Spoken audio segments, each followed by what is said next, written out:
Hey everyone, my name is Siddharth और मैंने एक सप्लीमेंट सीरीज स्टार्ट किया है जिसमें मैं एक एक करके सारे सप्लीमेंट्स को कवर करने वाला हूं। क्योंकि आजकल मार्केट में सप्लीमेंट्स बहुत ही ज्यादा ट्रेंडिंग में है। आजकल छोटे छोटे बच्चे सप्लीमेंट्स खा रहे हैं और उन्हें ये भी नहीं पता कि उन्हें ये सप्लीमेंट क्या वाकई में लेना चाहिए या नहीं। सप्लीमेंट सीरीज के डे 1 में हमारा आज का टॉपिक है वे प्रोटीन और आज हम लोग बात करेंगे कि वे प्रोटीन कैसे बनता है, टाइप्स ऑफ वे प्रोटीन, क्या वे प्रोटीन सेफ है और लास्ट पॉइंट, क्या आपको वे प्रोटीन लेना चाहिए। सबसे पहले हम लोग बात करते हैं कि वे प्रोटीन कैसे बनता है। तो देखो, जब हम दूध से पनीर बनाते हैं तो पनीर बनने के बाद जो पानी बचता है वही वे प्रोटीन होता है। कंपनीज इसी पानी को फिल्टर करके इसमें फ्लेवर वगैरह ऐड करके वे प्रोटीन बनाती हैं।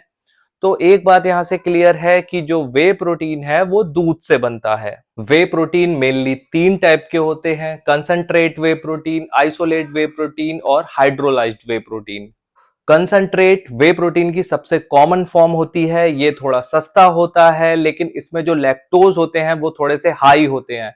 तो अगर आपको लैक्टोज इंटॉलरेंट है तो आप ये वाला प्रोटीन नहीं ले सकते। लैक्टोज इंटॉलरेंट का मतलब ये होता है कि आपको दूध या दूध से बनी चीजें डाइजेस्ट नहीं होती।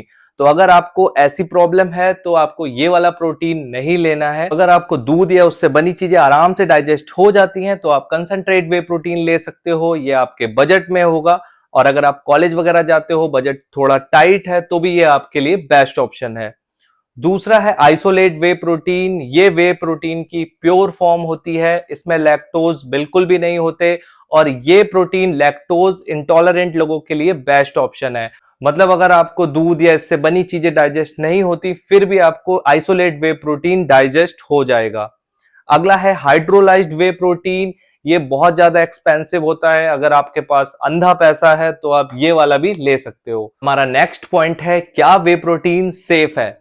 तो देखो, वे प्रोटीन दूध से बनता है तो अगर दूध पीना सेफ है तो वे प्रोटीन भी सेफ है। बस वे प्रोटीन खरीदते टाइम आपको एक बात का ध्यान रखना है कि आपका प्रोडक्ट फेक ना हो, क्योंकि मार्केट में बहुत सारे फेक प्रोडक्ट हैं। तो जब भी वे प्रोटीन खरीदो तो किसी ट्रस्टेड और अच्छे ब्रांड का खरीदो, अदरवाइज बिल्कुल मत खरीदना। हमारा नेक्स्ट पॉइंट है कि क्या हमें वे प्रोटीन लेना चाहिए।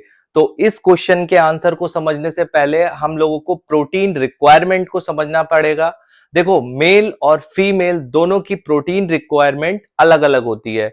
तो सबसे पहले हम लोग बात करते हैं एक नॉर्मल इंडिविजुअल की, जो कोई भी फिजिकल एक्टिविटी नहीं करता, ना तो जिम जाता है, ना ही कोई स्पोर्ट्स में है, ना ही साइकिलिंग करता है और अपना एक नॉर्मल लाइफ स्टाइल जी रहा है।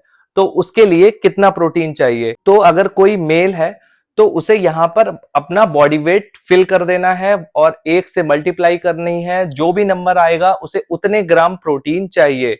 और वहीं पर अगर कोई फीमेल है तो उसे यहां पर अपना बॉडी वेट रखना है और उसे 0.8 से मल्टीप्लाई करना है। जो भी नंबर आएगा उतने ग्राम प्रोटीन उसे चाहिए। और ये जो नंबर आएगा ये आपकी बॉडी की जरूरत है। मतलब इतना प्रोटीन तो आपको अपनी बॉडी को देना ही देना है जिससे आपकी बॉडी सही से फंक्शन कर पाए। अब अगर आप कोई फिजिकल एक्टिविटी करते हो, जैसे अगर जिम जाते हो, साइकिलिंग करते हो या फिर किसी स्पोर्ट्स में हो, तो आपको बॉडी वेट का 1.2 से 2 टाइम्स तक प्रोटीन लेना है। मतलब अगर आप जिम जा रहे हो तो यहाँ पे अपना बॉडी वेट फिल करो, 1.2 से 2 तक ले सकते हो।